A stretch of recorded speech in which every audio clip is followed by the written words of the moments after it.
semua pendengar setia podcast Global Gossip. Aku Adel bakal nemenin kalian malam hari ini selama 15 menit ke depan. Sebelum masuk ke pembicaraan, aku bakal perkenalan dulu. Aku Adel, mahasiswa hubungan internasional semester 3, dan aku tertarik nih sama dinamika hubungan internasional, khususnya dalam konteks konflik seperti yang bakal kita bahas malam ini. Di sini aku udah punya dua narasumber keren kita. Halo Rezo, boleh perkenalan sedikit dan ceritain dong kenapa sih topik kita tuh menarik buat dibahas malam hari ini. Oke, saya perkenalkan diri dulu Ya. ya. Perkenalkan, nama saya Rezo Atmaji, mahasiswa FISIP HI UMM, kampus Putih. Wow. Tentu konteks Rusia Ukraina. dan Ukraina ini sangat menarik karena kita sebagai anak HI tentu harus melihat isu-isu internasional itu. Iya. Begitu. Oke, selanjutnya ada Izan. Halo Izan, boleh perkenalan dulu dan ceritain kenapa sih topik ini menarik buat kita bahas malam hari ini. Halo semuanya. Perkenalan dulu ya. Nama saya Muhammad Izan Al-Ghazali.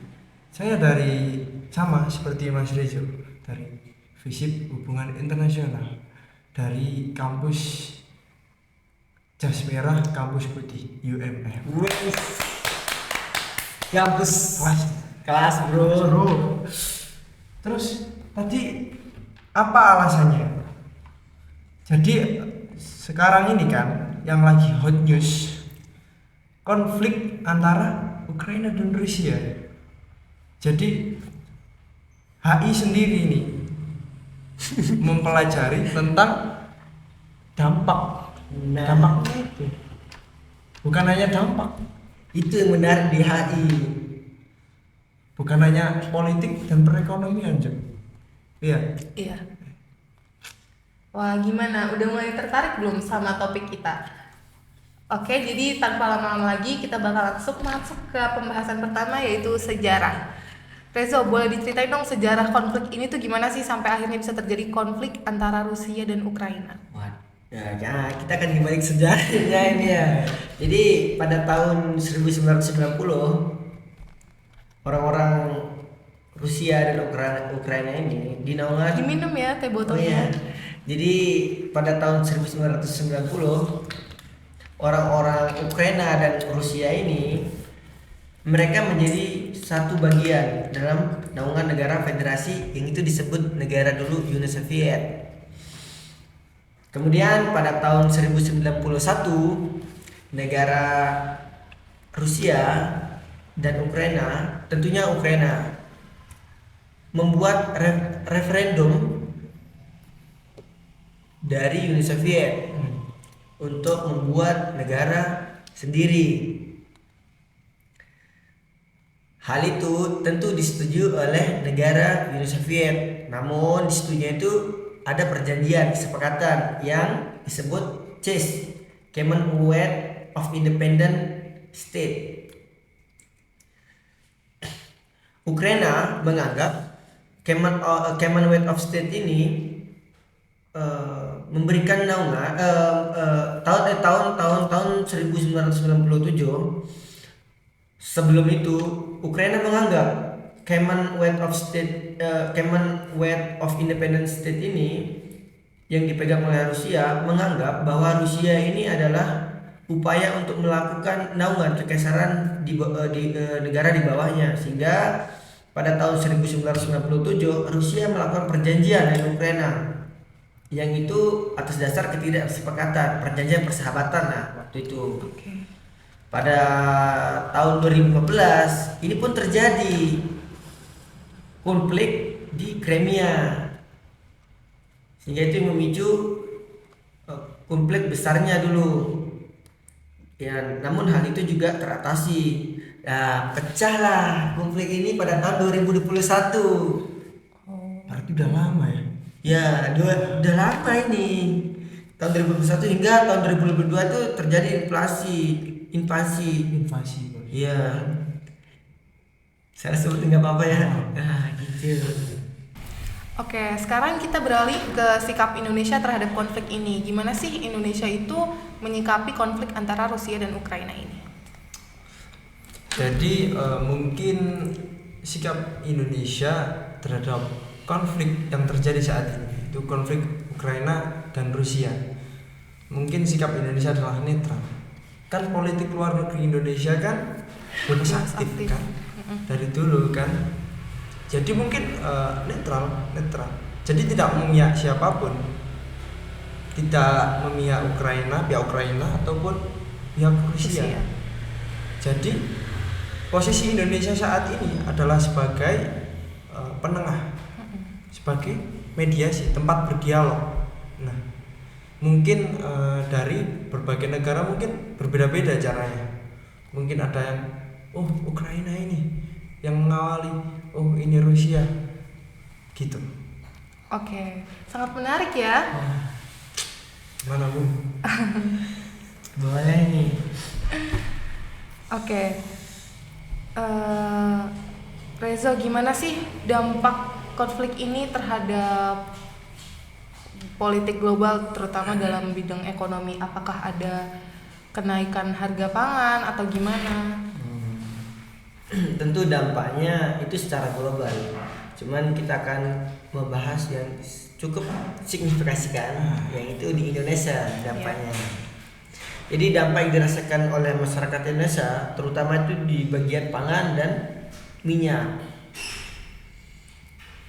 Indonesia dengan adanya konflik ini tentu akan mengalami kesulitan dalam hal pengeksporan. Jadi begitu. Ekspor impor ya. Dan itu tentu dirasakan ketika harga BBM itu naik. Itu salah satu dampak yang dapat dirasakan, dan kenaikan harga cabai mama di pasar gitu ya. Ya. Oh gitu. Saya tambahin. Iya. Jadi perlu digarisbawahi dampak bukan di Indonesia saja, secara global pun demikian. Jadi kan Eropa memboikot produk-produk dari Rusia, kan? Iya kan? Itu sangat mungkin bisa dikatakan fatal sih. Karena apa? Putin ini pintar dengan menaikkan harga minyak. Jadi dan membatasi minyak dan gas itu ekspor itu. Jadi menurut pandangan saya itu sangat fatal. Mungkin bisa mempengaruhi ekonomi global. Betul itu. Iya. Betul itu Jam. Mak pada bingung kan? Mama pada bingung. Nah, kita sebagai mahasiswa harus bisa melihat kacamata hubungan internasional. BBM kita 10.000 aja demo. Aduh, mana ini? Oke, sekarang kita beralih ke langkah-langkah yang diambil pemerintah sebagai respon terhadap konflik ini sendiri. Itu gimana menurut kalian berdua? Kalau menurut saya, respon pemerintah Indonesia mengenai konflik antara Rusia dan Ukraina sendiri adalah ini, yaitu seperti kemarin membahas konflik ini di pertemuan ini internasional, di forum-forum internasional seperti G20 kemarin, membahas tentang dampak yang sangat-sangat besar kepada global. Jadi mungkin peran ini sangat besar, bukan hanya tentang dari segi perekonomian saja, tapi semuanya berdampak. Bahkan kemarin digadang-gadang ini perang dunia ketiga. Iya. Kalau dari kacamata HI ya, untuk melihat Indonesia itu sendiri, itu langkah-langkahnya udah tepat Indonesia, sesuai dengan apa kata dosen saya dulu. Langkah-langkah Indonesia sudah tepat karena Indonesia menganut sistem bebas aktif, yaitu berdasarkan pada konstitusional, tidak memihak di sebelah dua blok. Jadi gitu. Kan itu juga sesuai undang-undang dasar kita tuh. Betul. Iya kan, nggak ada penjajahan di atas dunia harus dihapuskan. Betul. Kita juga pernah dijajah bro. Benar-benar. Oke. Oke, terima kasih ya Izan dan juga Rezo sudah berbagi pandangan kalian tentang konflik ini. Terus dari kalian sendiri kesimpulannya gimana nih? Mungkin dari Rezo dulu. Kesimpulan saya tentu kalau kita melihat sejarah sedikit, kita nggak akan bisa memihak. Kita nggak akan bisa memihak bahwa Ukraina ini yang salah. Karena Ukraina mulai condong ke negara Barat dengan bergabungnya ke NATO atau Uni Eropa. Tentu hal itu memicu juga perlawanan dari Rusia itu sendiri karena merasa terancam di negara bagian perbatasan. Ya, kesimpulannya bahwa dampak yang dapat diambil dampak yang terjadi adalah langkah Indonesia ini sudah sangat tepat dan sangat bisa mendukung perekonomian kita ke depan dan membangun hubungan persahabatan di antara dua negara. Jadi Indonesia dapat membangun hubungan persahabatan dengan negara Rusia dan Ukraina. Kehebatan Indonesia di situ karena menurut saya itu hebat banget ya, Indonesia menganut sistem bebas aktif, betul ya? Menurut kamu gimana, Jan? Wah, bagus. Karena secara tidak langsung ya, kita itu punya nama di dunia internasional, bro. Ya kan? Betul. Mas aktif, jadi tidak punya siapapun. Kita juga bisa bersahabat dengan Cina, bisa bersahabat dengan Rusia, Amerika. Ya kan? Kita bekerja sama perekonomian dengan Amerika, Cina, dan juga Rusia. Ya kan?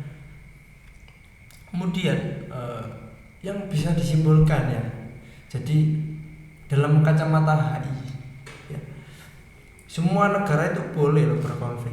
Karena apa? Karena realisme tadi. Nah, kan? Siapa yang kuat ibaratnya di Jawa nek kon duit kon duwe kosong. Waduh, itu Mantap. Jawa itu ya Mas. Jawa gak elang Jawa nih ya. Iya, betul. Betul kan? Sama satu adigium, Gimana? tanpa peperangan negara tidak bisa maju. Wow. Tapi kan kalau damai bisa kan. Misalnya gini loh. Misal negara ini damai semua gimana? Nah, karena negara semua damai, tidak ada yang mereka memperebutkan kekuasaan. Itu kan salah satu Bersaing lah istilahnya. bentuk daripada realisme kan, realisme klasik di sana. Baik. Mereka harus dapat membuat kekuasaan anarkis untuk memperoleh perebutan wilayah. Kok perebutan wilayah? Iya kan?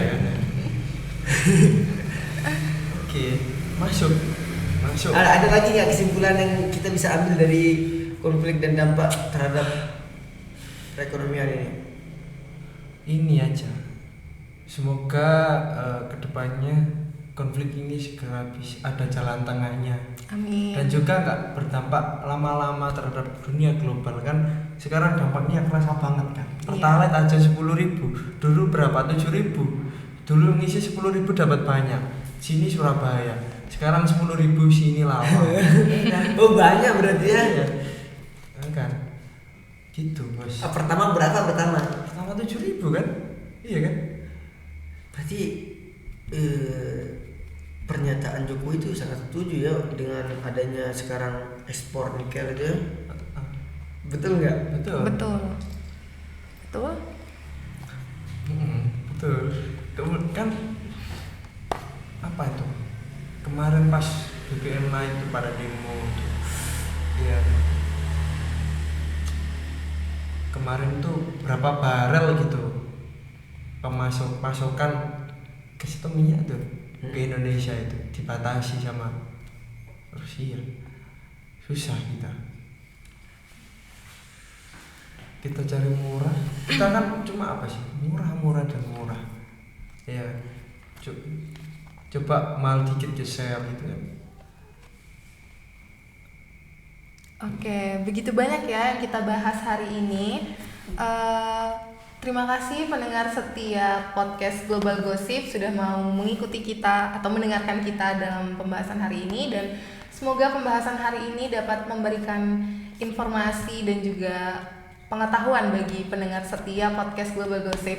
Mungkin dari Izan dan Rezo ada yang mau disampaikan, mungkin kesan pesannya datang ke podcast Global Gossip ini. Wah, keren banget ya bro. Kesan dan kesannya sangat menarik hari ini, bro. Menarik banget bro. Menarik, apalagi diundang di podcastnya Mbak Adel. Iya. Di acaranya Mbak Adel Global Global Gossip. Global Gossip. Dari podcastnya udah sangat menarik kan, Global Gossip. Nah, Kalian- kita sebagai mahasiswa AI juga kan. Jangan lupa like dan subscribe. Ya, jangan lupa komen. Iya betul. Terus ikutin ya.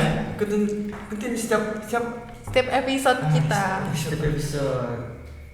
Sampai jumpa di episode Global Gossip berikutnya dengan narasumber-narasumber baru dan juga tema-tema yang baru dan menarik. Dadah. Dadah, Terima kasih. Terima kasih.